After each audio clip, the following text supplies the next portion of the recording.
Welcome back to episode number 10 on the Backyard Sports Talk. I am Reid Jaco and I'm Danny Jaco. Good evening. Good evening, wherever you might be. And I want to start off this podcast. I did not have it in my notes, and I was going over with some of my show notes and everything. I want to note that I saw something interesting on X, formerly known as Twitter. I don't know if this is just what she is, whether it's not a just saying or whatnot, but Chelsea Green has sent a farewell address after losing her women's U.S. title. So I don't know if that means she is leaving the WWE, or if that means since it was the U.S. title, she is saying that she is just giving a farewell address for losing the U.S. title. So I thought that was kind of interesting. There was a couple of different articles that had popped up that it says that she had sent a farewell address. Her profile picture now is a picture of the White House and with the Capitol building with the American flag. So it is interesting. We're going to definitely keep an eye on that moving forward. But I thought I would bring that up before we started. Zelina Vega. We're going to get into that here moving forward, but I just wanted to kind of bring that up really quick. But moving on now.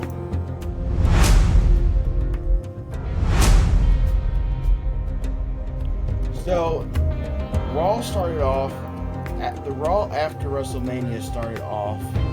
It opened with the champion John Cena addressing the crowd, and Randy Orton didn't like that. He came out and confronted him, and he gave him an RKO. So, and we this was kind of leading to a bunch of speculation, so we had to go essentially all week after this because it was a fairly short promo.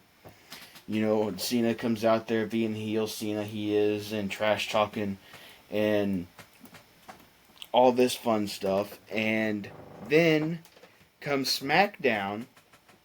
The same two had another promo, and Orton had challenged Cena to put up his title during Friday's show. Cena declined, then challenged him to a match at Backlash, which is held in Randy Orton's hometown of St. Louis. Nothing is confirmed to note, but this is definitely an interesting idea and interesting to continue to follow. So what's your thoughts on a potential Orton versus Cena match? I think it'll probably happen. I think it's likely what's going to happen. Here's my problem. I didn't get to watch Raw the way I wanted to watch it. Just watched bits and pieces. I didn't get to watch it live or anything. But I think it's going to be interesting, but I think that's what'll happen. I think they've laid the groundwork. I think they definitely laid the groundwork for that, especially since Orton is from St. Louis and Cena's on his farewell tour, so you know that he is going to make at least a big appearance in all of these big shows until the end of the year. So I'm really looking forward to Backlash. Like we had mentioned, we will be in attendance. That is coming up this Saturday. Yep. So we are looking forward to that. And that'll be held at the Enterprise Center in St. Louis. So, moving on to the next. Let me say this, St. Louis has always been good to wrestling. Yes. And, not just WWE, but during the territory days and stuff too. So, I mean, it's always a pretty good place to put on a show up there. They'll draw a huge crowd, especially with Randy Orton will be there. Oh yeah, absolutely. And there's a bunch of indies that have promotions up there and around the city. So, wrestling is pretty big up there. So, real quickly, we're moving on. So, Liv Morgan and Raquel Rodriguez had lost their title at WrestleMania on Sunday. We had mentioned that on our WrestleMania special. However, on Monday night, Valkyria and Lynch was going to have a rematch with Morgan and Rodriguez. That match fell, and Morgan and Raquel Rodriguez walked out with their tag team titles once again.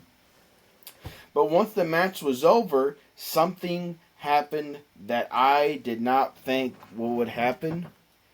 And I tell you what, I was kind of shocked when it happened. Miss Becky Lynch turned heel against Valkyria and started beating the snot out of her and basically blaming her for the reason that they lost the titles. Yes, she was pinned, but with the tag team, you're there as a team. But I thought this was an interesting storyline, and I think this is setting up a Lynch Valkyria for the Women's Intercontinental Championship belt. I'm sure it probably is. She was heel, wasn't she, before? She was, but then she'd come back face. Right. When she just come back on Sunday, that was pretty much because everybody was loving on her and everything. Because Rodriguez and Morgan are heels. Mm-hmm. Valkyria is face, so that made Lynch come in as face on Sunday. However, that all switched after that match. Right. Right. So that was quite interesting. I think that'll be interesting to see what happens with them. With the Morgan, or the Lynch and Valkyria. Yeah. I think that'll be a good match. Hopefully it does happen. So, moving on, Jey Uso, Sami Zayn, and Jimmy Uso all yeeted in honor of Jey's World Heavyweight title win. So they all come out there. Jey was out there having a good time, come out through the crowd, started yeeting and everything. Then he was joined by Sami Zayn, who surprising. Well, I was kind of surprised at the beginning of the promo when Sami come out. He congratulated him. And then later on, Jay's brother Jimmy comes out, and they all started yeeting and congratulating Jey Uso on beating Gunther on the Saturday's first match of WrestleMania. I wonder why Roman Reigns wasn't involved with that. Well, he's got that thing going on with Paul Heyman and everything. So that's why he's not really been involved in the Usos and the heavyweight championship. Where's the other Uso? I haven't saw him in a while. He's on Solo. Solo. Well, he's around. He's on. I believe he's on SmackDown because they've got Solo and Roman separated because to kind of separate the whole bloodline story a little bit. Right. Which was long overdue. I mean, it made them a lot of money, don't get me wrong. But after every single match was about the bloodline, it kind of got old. I think got their money's worth out of it. Oh, absolutely. And the next thing that I got here noteworthy is Gunther assaulted Pat McAfee. So, give you some and Michael Cole too, wasn't it? Well, I'm getting there. Okay. Let me give you some backstory here. Michael Cole had said some things about basically Gunther being mad about the way that Michael Cole and Pat McAfee called the match. And so Gunther got mad about it, and he come out there and confronted Michael Cole and kind of give him a little bit of a brotherly shove, and then just like almost tackled Pat McAfee to the ground, and then him and Pat McAfee got into a heated little scuffle there and put him into a chokehold, and eventually Pat McAfee had to be led backstage and ended up, not being able to finish the Raw. So, later on this week, we heard that he was suspended indefinitely. So Gunther is suspended indefinitely. My theory on this, and I'll get your theory on this, I think it is all work to give Gunther some time off after his long title run of 600 plus days. Well, that could be, but, we're supposed to be looking at it from the storyline angle. He's suspended indefinitely. No, I see what you're coming from there, and I think it's a pretty good story, though. I think it's a great story, and will we see a Pat McAfee return to the ring?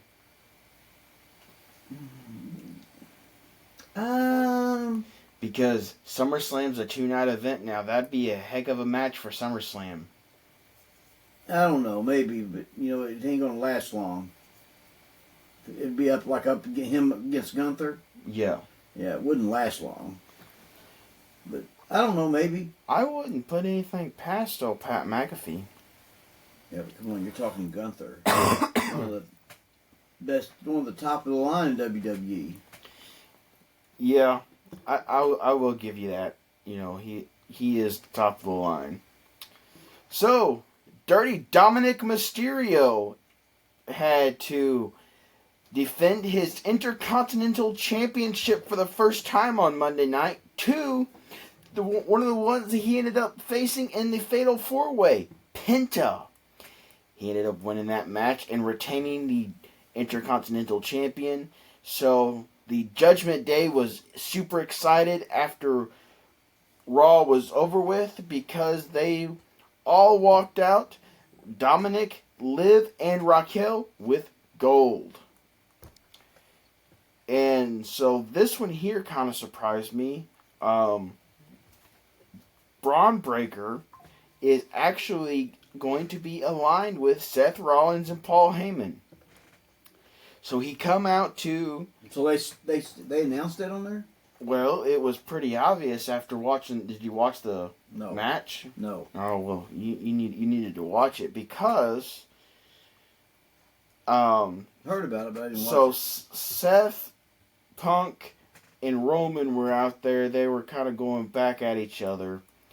And Roman give a Superman punch to Paul Heyman, knocked him down. Oh, he hit Paul, huh? Yes, and he was getting ready to come, I guess, either spear him or something. And all of a sudden, out of nowhere, this guy in a hoodie comes out and spears Roman to the ground. And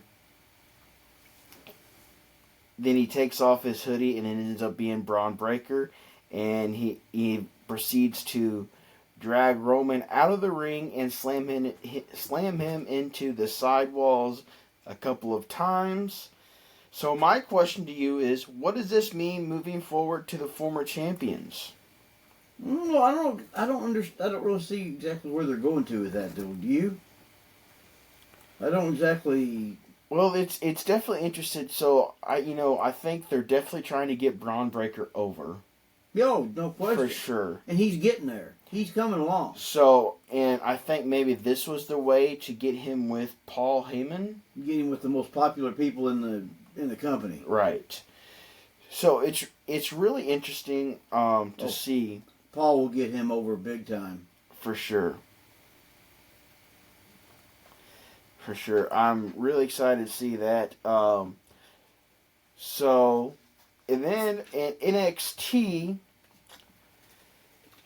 Joe Hendry returns.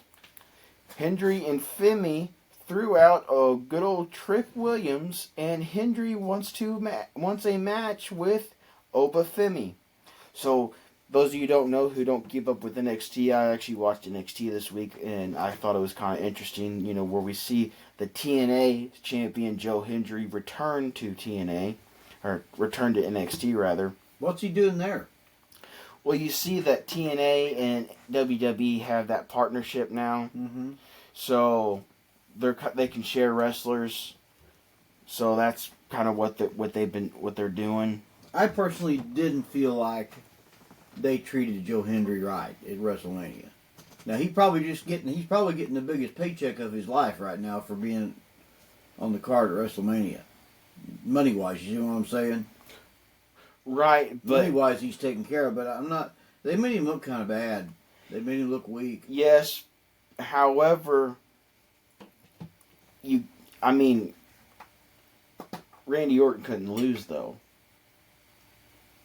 and so I mean, who else are you gonna throw out there to give Randy Orton an easy W? No. I don't think that. I think that it was fine for Joe Hendry to lose. But in 3 minutes?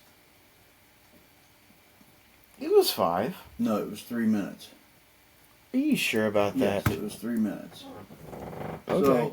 So, to me, they should have, and Randy Orton is very capable of going, they should have went 10 or 12 minutes, in my opinion. And let the guy, get the upper hand on Orton a few times. Let Orton win in the end, but they should have showed him they made him look bad and made him look weak. Right. I didn't think it was a very fair way to treat him. He's probably made more money than he's ever made, though. Right. I hope he did. For sure. No, I mean that was kind of a strange match. I will say that It was. I just don't like how they done it. Right. But Joe Hendry is champion in TNA and potentially could, I don't know what they've got going on for the NXT championship because, he was out there, Trick Williams and Oba Femi. Those two guys are huge, but Oba and Joe Hendry just picked up old Trick Williams and threw him out of the ring like nobody's business. So that was definitely something. Right. But I don't need to keep going on about that. I just felt like that they didn't treat him. It would have done him more good. Let's just say they would have did 10 minutes, and they done 3. Say they would have done a 10-minute match, and in the end, Randy Orton wins. Right. Okay. Randy Orton's gonna win no matter what. But at least have something that's a little bit more memorable. Say, boy, that was a good match, man. And say, oh, Joe Hendry giving him a good match. As it was 3 minutes and it was pitiful. Yes. But, I guess I'm sure that both sides had to agree to this. So they may be treating him so good financially that he don't care. You're right there. So, I mean, he's probably making a lot of money there, so he's probably not hurting there, and whatever happens. So He'll get $500,000 just for being on the WrestleMania card. Oh yeah, for sure. And he ain't making that kind of money in TNA probably, not that like No, not at all. So I mean, financially, it probably was a good move for him, and I hope it was. Right, absolutely. All right, so moving on now. Tiffany Stratton remains champion after her match with Jade Cargill on SmackDown. Cargill won by DQ, but as we know, there is no title exchanges in a disqualification. Right. So Naomi come out and caused some damage, and Nia Jax had come out and caused some damage, which caused the match to end in a disqualification. So, Tiffany will remain champion. So, she's definitely has some interesting, there's definitely some interesting storylines going on with, potentially with a Naomi. Right. And a Nia Jax. So, I mean, it changes so much though. It's hard. They don't. Well, the problem is you don't watch SmackDown. That's true. So you don't know what the storyline's going on SmackDown. True. And I mean, so I'm going to watch SmackDown. There has been some stuff going on, I think, with all of that. But with the Naomi and Jade, that's been going on for months. Right. So, and then Tiffany just got in there because I guess Tiffany and Jade wanted a match with Tiffany. Well, I just think I think it's pretty big that Nia Jax is back. Well, she's been back about a year now, I guess, 6 months. Yes. She had a title run back in the fall. Yeah. But, when she left, she got fired. Oh, she got fired. Or just let go, yeah. And She said it was happened so abruptly she was done with wrestling. But then, thing with WWE, you never totally fired forever. Oh, yeah, for sure. And then all it can do is just a few months, the landscape changes a little bit, Absolutely. And, she's back and doing good, and I'm happy for that, Mm-hmm. And the final one we have here is, we previously talked about Zelina Vega defeated Chelsea Green to win the United States Championship. What does this mean for Chelsea Green? After her farewell address on X, formerly known as Twitter, is she out of the WWE? That is something we are going to keep an eye on this week as we move forward. Does this is she just talking about losing the United States Championship?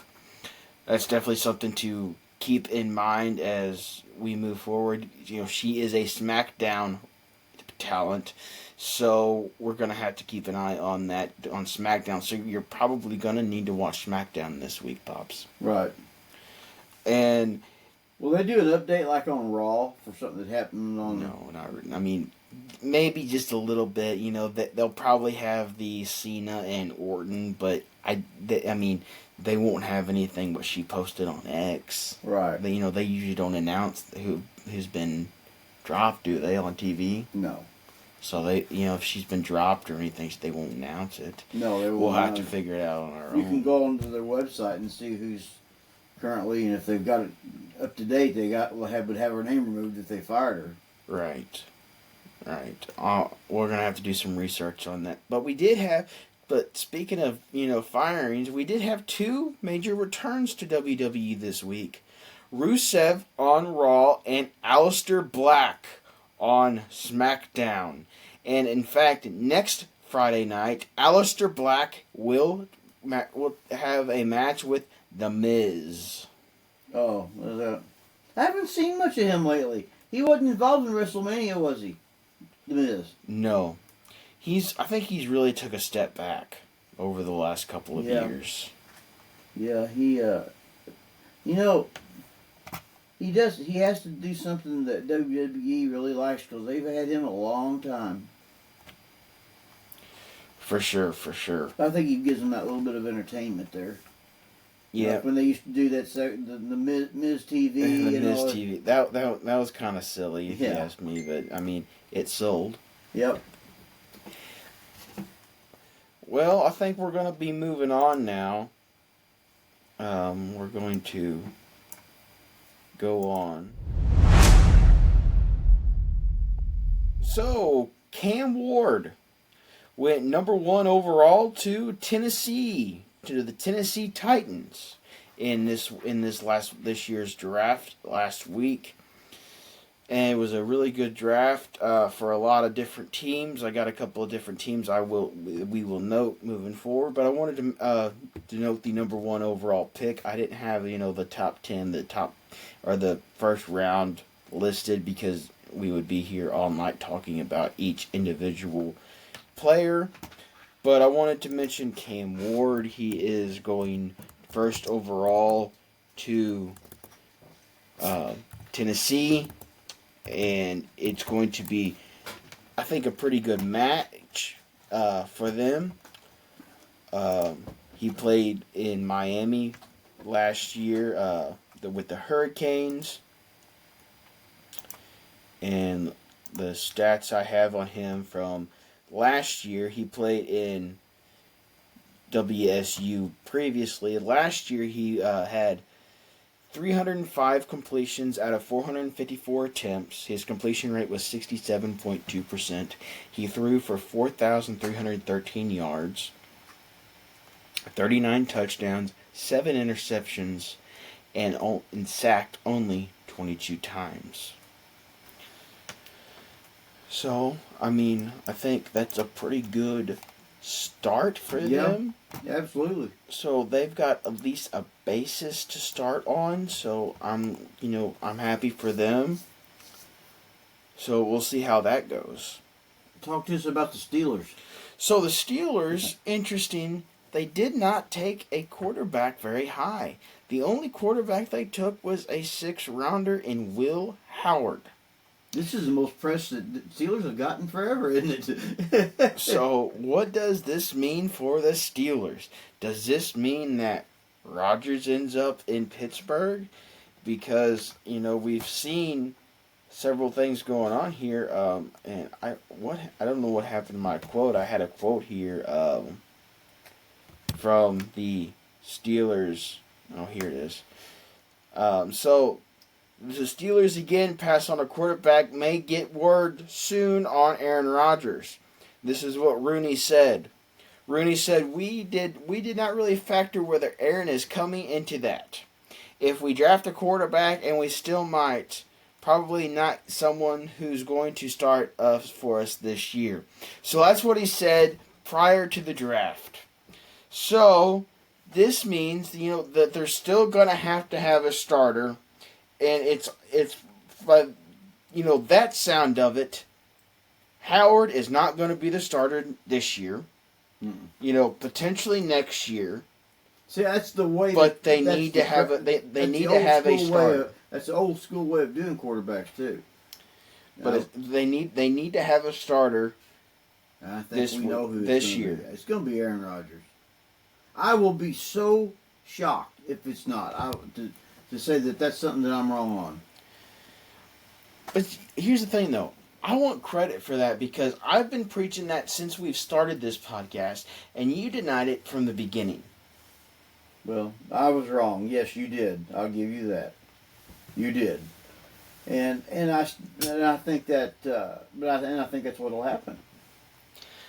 I think it's the best decision. They got something in mind on the quarterback thing, or they wouldn't have just drafted a... I mean, they've got to have something in mind because you don't just draft a 6th-rounder. Exactly. And, say, in like this quote from Rooney, it says, if we draft a quarterback and we still might, probably not someone who's going to start for us this year. Right. And that quote right there, I'm gonna have in my back of my mind until until Rodgers goes somewhere. But I still think that Rodgers is going to Pittsburgh because of what Rooney said right there. Right. That they weren't drafting Howard to play this year, but they were potentially drafting him for next year or years after. Yeah, I wasn't necessarily even saying next year. No. But you always say that. You always speculate that because after year 2, they're either gone or, right. Whatever. That's because, true. I mean, how many, you don't see many quarterbacks anymore that just hang around the same team for 5 or 6 years. I don't really know why either they haven't reached a deal and they're working on it, or they have reached a deal and they're not announcing it. I mean, I think it's either one. It's going to definitely be interesting to see moving forward. We've covered that really hard here on and in depth here on the podcast, so we're going to continue that on through this summer to kind of see what happens there. So we're kind of interested. I'm really interested to see what happens there. So moving on now, you want to tell us about what the Broncos Sean Payton sees in his future tight end. He sees a lot of work after drafting collegiate basketball player, tight end Caleb Lohner. Is that Lohner that how it's pronounced? I would assume so. So, what's he mean by that statement? Sees a lot of work. A lot to work with. A lot. Might have to put your glasses on. Okay, I'm with you. Might have to put your glasses on. Gotcha. Thank you. I kind of thought that was pretty funny. I needed that. Okay, I'm with you now on it. So, the Broncos had a good year last year, but I think that, they needed this guy, and, I'll look up his stats here. Caleb Lohner. Yeah, I don't think that Sean Payton gets enough love after that year either. They started off horrible. Nobody thought they would even get close to 500. Look what they done. Right. So in his lone year in football, so remember he was a basketball player. He had 4 receptions 54 yards, and 4 touchdowns. So, I mean, I'm kind of interested to see what Sean Payton thinks he can do with this loner guy. I don't know. He sees something. But, here's the thing. I don't doubt it much with Sean Payton. Oh, I don't either. He's a good coach. He's a very good coach. Absolutely. And, if the office there will keep working with him and he'll put together a good team there. I'm not saying they're going to be winning the Super Bowl this year, but, he'll get them every year. He'll get them into a better team. Oh, absolutely. So the Eagles GM said on Dallas Goddard after the draft that he is a part of the team as we speak. So after their draft, there's a lot of speculations if Dallas Goddard would even be a part of the team or not. But he says, Howie Roseman says that he is, of course, a part of the team as we speak. So I think after, the short stint that Dallas Goddard had with the Eagles, I think, it's definitely a good decision to continue to have him on the staff. Right, this must have been kind of a big deal. As I heard about it on everything I turned on sports-wise this week. Really? Yeah. Oh, Dallas Goddard? Yeah. Well, I think they may have drafted a tight end. Let me look it up here. So, according to NFL.com, he's a part of the team as we speak. It says Dallas is a part of the team as we speak. It said when asked if the tight end free agent class changes anything, obviously as we go forward, we're going to continue to address things on this team. Right now, nothing further. Goddard's future has been called into question due to his $11.7 million cap hit on 2025, coupled with zero guaranteed money remaining on his contract. Now at 30 years old, Goddard has played a full slate of games only once in 7-year career that he was a rookie. He's managed a career low 10 regular season appearances last year due to injury, which led to a career low of 2 touchdown catches. Goddard, he had 496 receiving yards, and 42 catches, also both career lows of his inaugural campaign in Philly. Okay, so this wasn't the original player that I was thinking of, but no, Dallas Goddard has been there in Philadelphia for several years now. He kind of dealt with some injuries. He kind of struggled a little bit. However, Roseman says Dallas is a heck of a player, and a heck of a person, and he certainly does not want anything publicly where they're just discussing anyone's business, but they have so much respect for him, been to 2 Super Bowls together, and obviously would love to have him on this team. You will always love having Dallas on this team, but we're not there right now on any of that, but love Dallas Goddard. They must really think a lot of him. Absolutely. And I think they'll get everything all straightened out from hearing what Roseman said on this. So definitely going to keep an eye on that situation. Caleb Williams, you know much about him? So Caleb Williams is their quarterback that they drafted. I think they drafted him a couple of years ago. But the Bears, that is their quarterback. When did they draft him?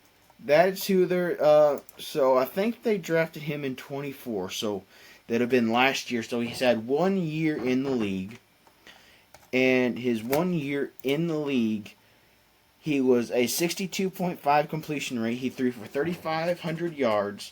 He had 20 touchdowns and 6 interceptions. A quarterback rating of 87.8.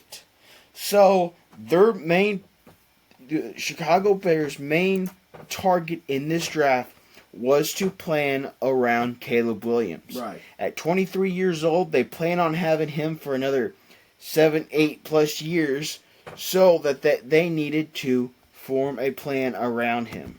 Yeah, that was smart. Because his numbers were pretty good last year. Yes. Yes, I mean, he's definitely, they have definitely took a step up for sure. Yes. So, I think it's wise. I think they're doing what they got to do. They got to, if they believe in him, they got to build around him and, stay with him. And I respect that. Absolutely. So I'm really interested to see about that, and interested to see how the Bears continue to build their team. So we're like I said, looking forward to seeing that. But the Rams, they said, had a very good draft as they got a edge rusher in Jared Verse. So he's a linebacker of former Florida State. Played there for 2 years. Before that, he played in Albany. So that was a big pickup for their offense. To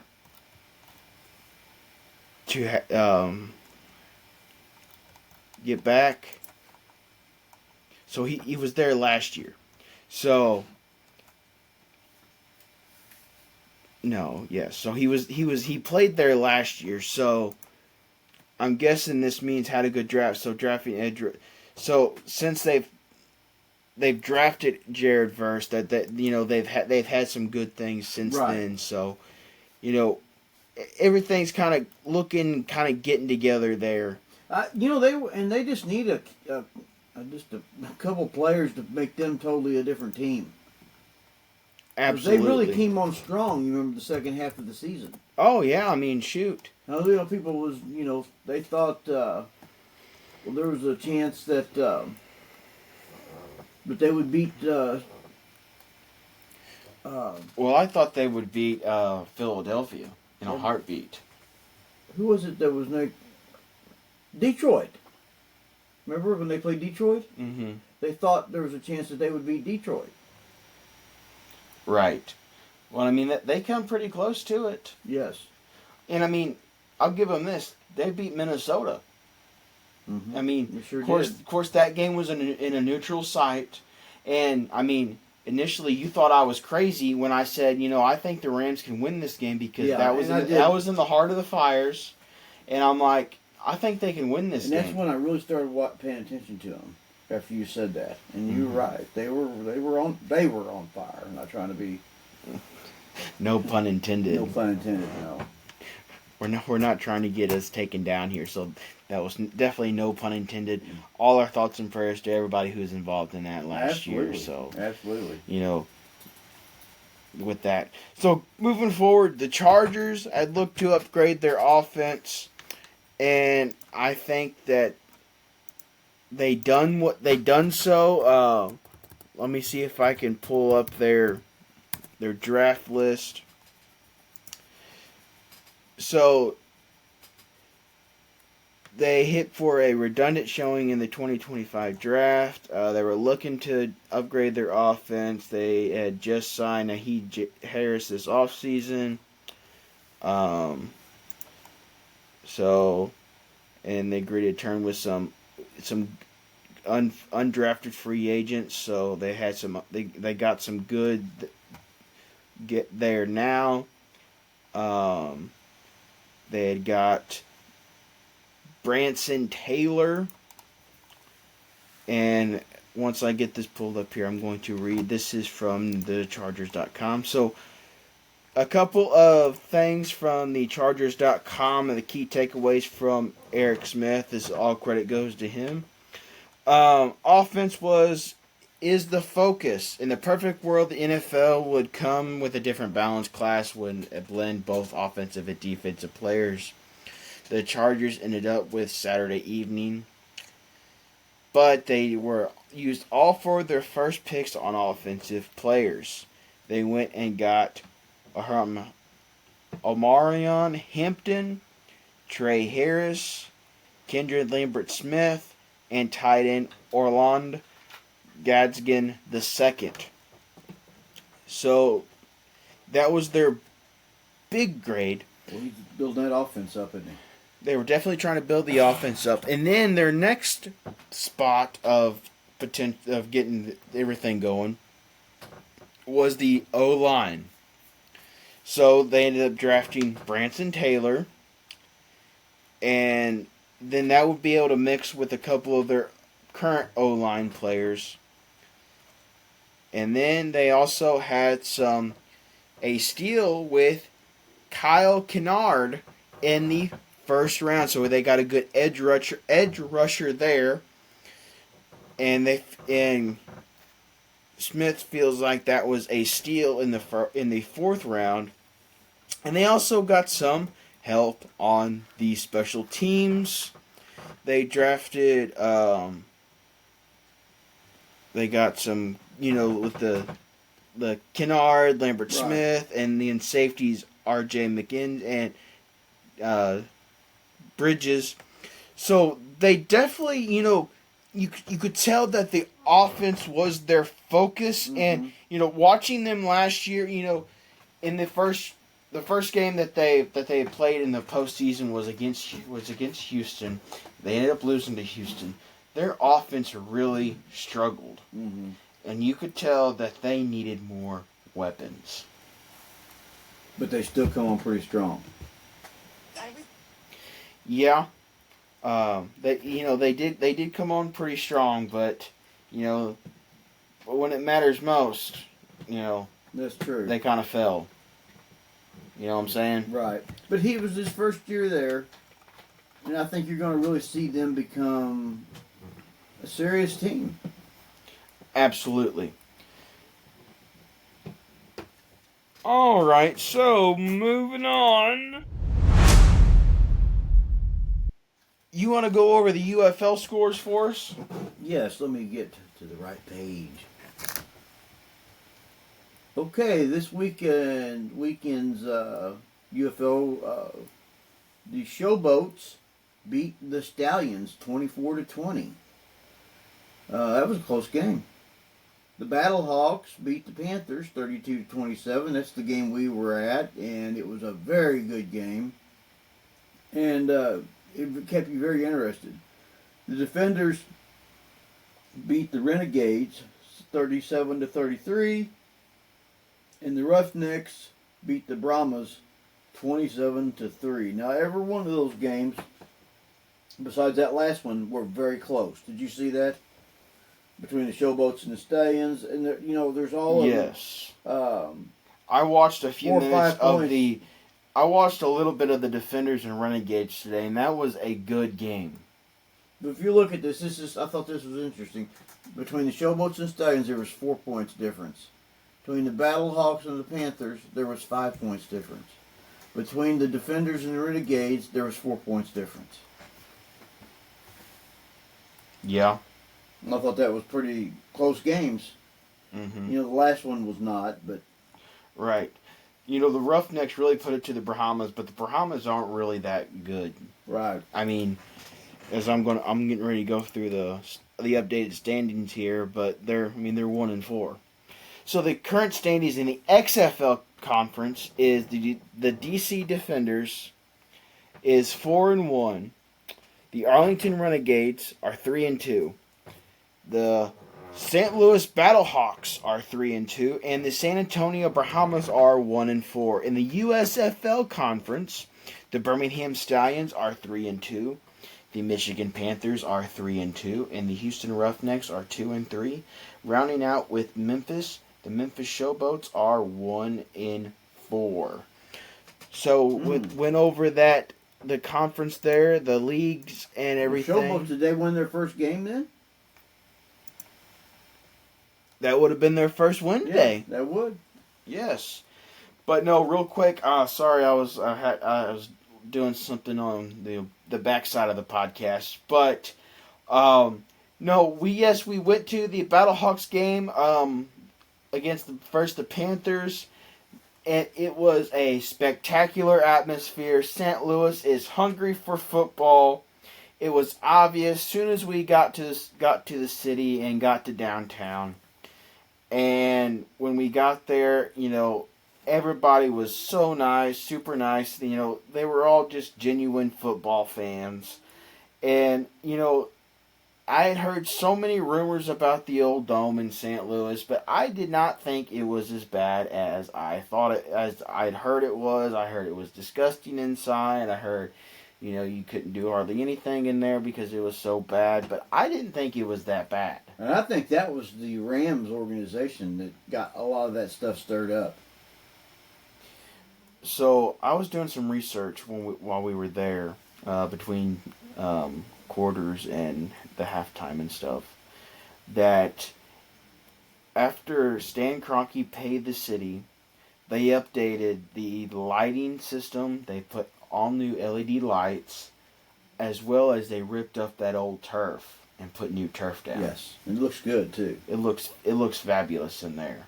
I think the next thing they need to do is go ahead and rip those video boards down and put new video boards up. Yeah, they do need some more updated ones, don't they? I mean, those video boards are, you know, probably about 10 or 12 years old, but I think they need some bigger ones. Right. The ones at Busch Stadium's the latest. They're pretty modern, ain't they? I think so. But no, it was a good experience, and you know, we're already trying to look to go to another game. Absolutely, I would love to. So, you know, there's that. So it was really exciting. And I didn't think the concessions were that bad on pricing. I thought it was pretty much normal for any kind of venue. And, you know, we were basically right above the goalpost, you know, at the end zone. So when we had fabulous seats.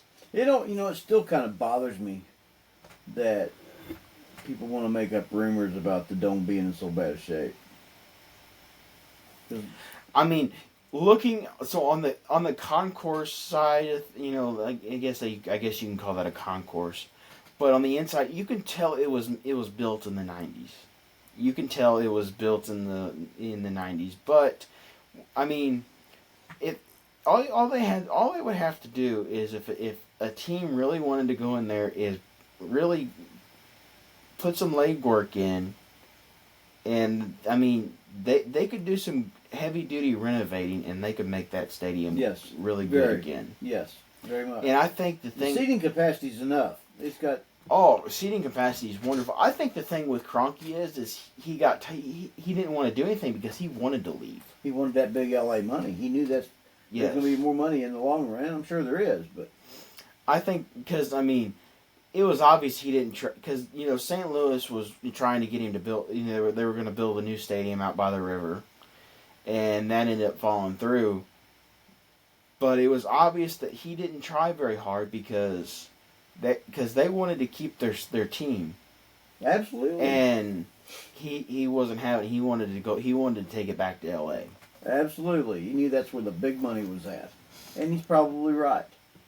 You know, there's television rights and all that's all evenly shared, but there's other ways that teams make money. You know. And absolutely. You know, in L.A. is just probably there's some things there that L.A. can probably make more money. There's no question, but he wasn't going to do bad in St. Louis.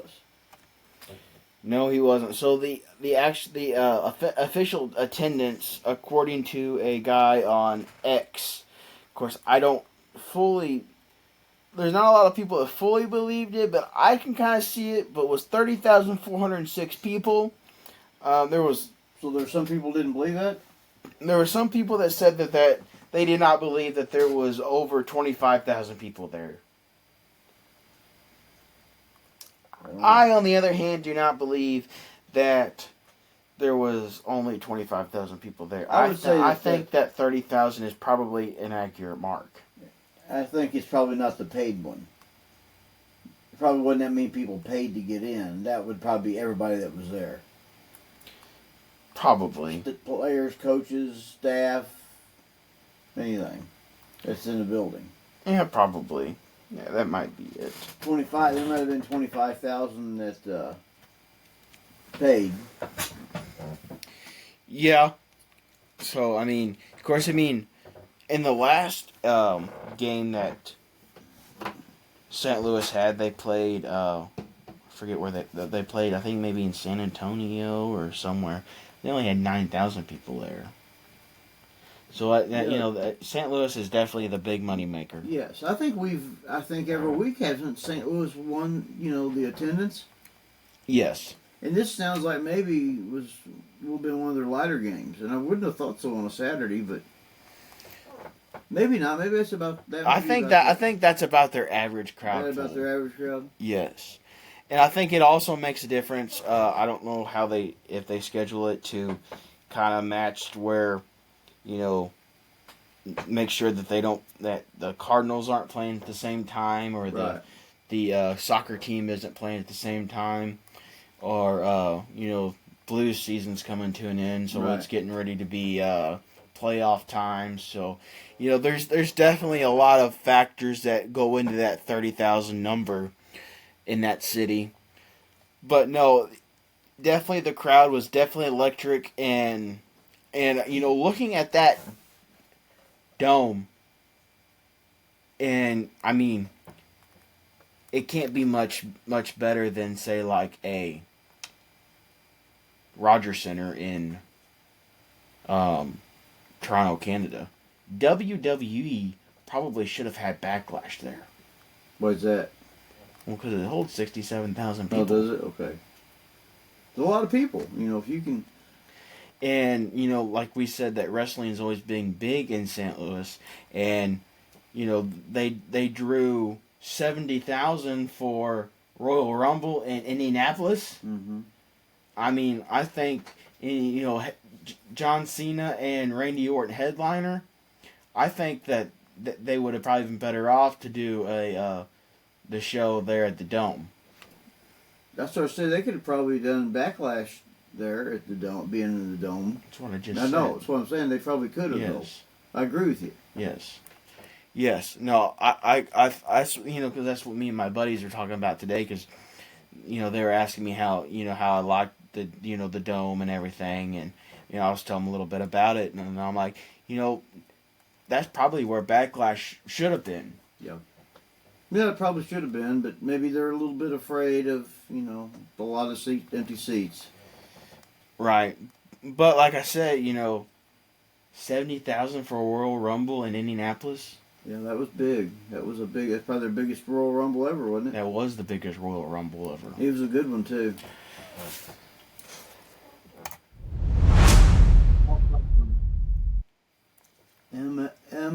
I started the NFL. MLB, so the Braves have brought back their 21 World Series hero and Tyler Anderson back off waivers. So he comes back into the team off of the waivers. So I'm interested to see how that is. Scooble banks on spring oh my goodness, I cannot say that, familiarity with Banks. The O's in the 11 strikeout gem. The Nats complete a wild comeback from 6 runs down to walk off the Mets. Really? And Adams' clutch 3-run home run caps crucial 5-run 7th inning. And Ramos run. A Little League home run gives the Giants the 5th walk-off home run of the season. Ramos hit a Little League home run, hit 2 feet out in front of him, and that is a home run of this. They have 6 walk-off, the 5th home runs of this. The good grief, I can't talk. So, and with that being said, I'm going to go ahead and give you the updated MLB standings. So, starting off in the American League East, the New York Yankees are on top at 17-11. The Boston Red Sox are in second at 16-14. The Tampa Bay Rays are at 500 at 14-14. The Toronto Blue Jays are at 13-15, and rounding out the East is the Baltimore Orioles at 10-17. Still very early, but still an interesting division to watch. The American League Central, The Detroit Tigers at 18-10 are in first. The Cleveland Guardians are in second at 15-12. In third place, we have the Kansas City Royals at 14-15. The Minnesota Twins at 12-16. And rounding out in last place is the Chicago White Sox at 7-21. The Seattle Mariners start off in the American League West, leading that in first place. And in second place is the Texas Rangers at 15-13. Third place is the Houston Astros at 14-13. Well, they're above 500 now. The Athletics are 14-14. And rounding out the American League West and the American League is the Los Angeles Angels at 12-15. The National League, the New York Mets are leading the National League East at 19-9. And in second place, the Philadelphia Phillies at 15-13. The Washington Nationals at 13-15. The Atlanta Braves at 12-15. And in tied for fourth place with the Atlanta Braves is the Miami Marlins at 12-15. The National League Central is the Chicago Cubs at 17-12. And like I think I saw a stat, 18 of the last 20 games, or maybe even more than that, don't quote me on this, have been against teams above 500, and they're still 17-12, which is extremely good. They're extremely good ball club.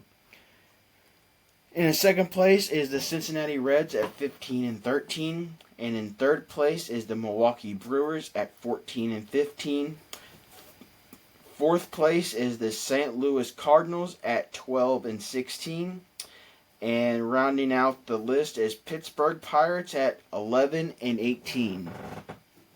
And the National League West, the Giants are head of the division at 19-10.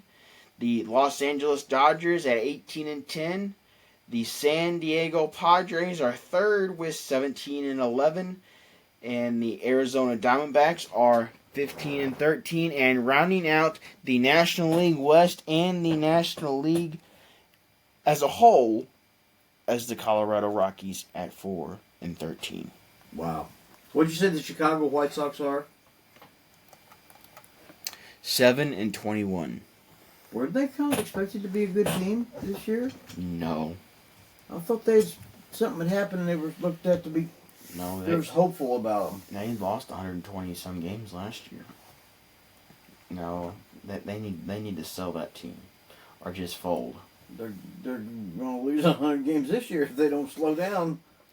They're going to lose 150 games this year if they don't slow down. That's kind of sad. Who's manager there? They got a newer guy. I don't remember his name. Did they fire the one last year? I think it's the same guy. I mean, they just don't have any talent, and the ownership, when they get talent, they throw it all away. Their manager is Will Venable, and no, this is his first year as manager.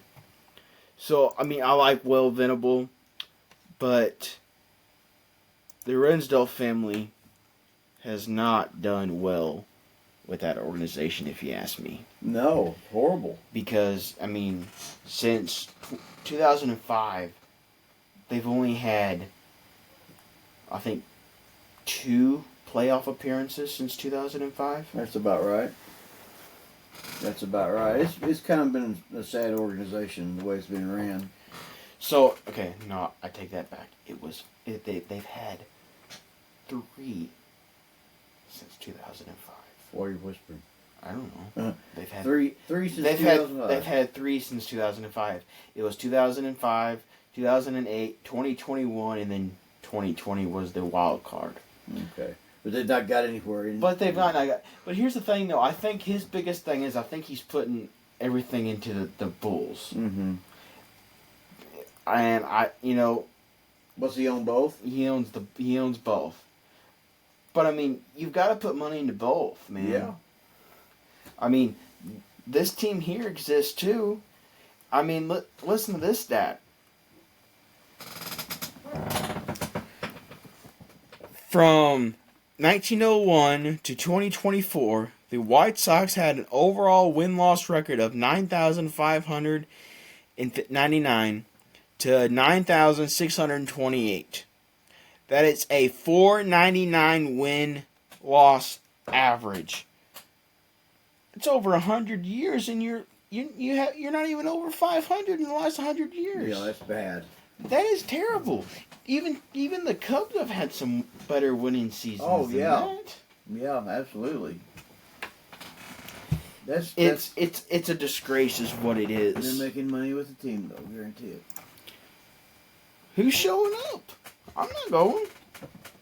Of course, you could probably get a ticket for $10 and a free bag of pop. You probably bring a bag of popcorn in, and they'll sell it for $20. It's just terrible that the team's been treated that way. I hate it for the young players more Yes. than anything. Absolutely. It's not fair to the people around there, that the fans that they do have. It's not fair to them. I mean, they are in the middle of the hood. Sure. We didn't say that. No, you didn't hear me say that. Well, I think that's gonna wrap it up for us this week here on the Backyard Sports Talk. We've had I think a pretty good episode here. I think so. Dad's looking like he's getting tired. He's gonna have to work tomorrow, and I'm back to work tomorrow. You know, I've got about 3 weeks left, and then I'll be on summer vacation for a couple of months. So, super excited about that. I bet you are. I am.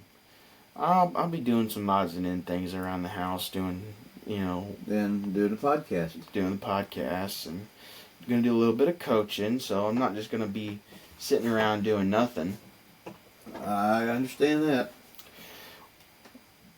Well, we thank you all for listening, and we will be back next week. Yeah, I'll talk to you next week for the next podcast. It'll be podcast number 11, I believe. So, all right. Good night, everybody.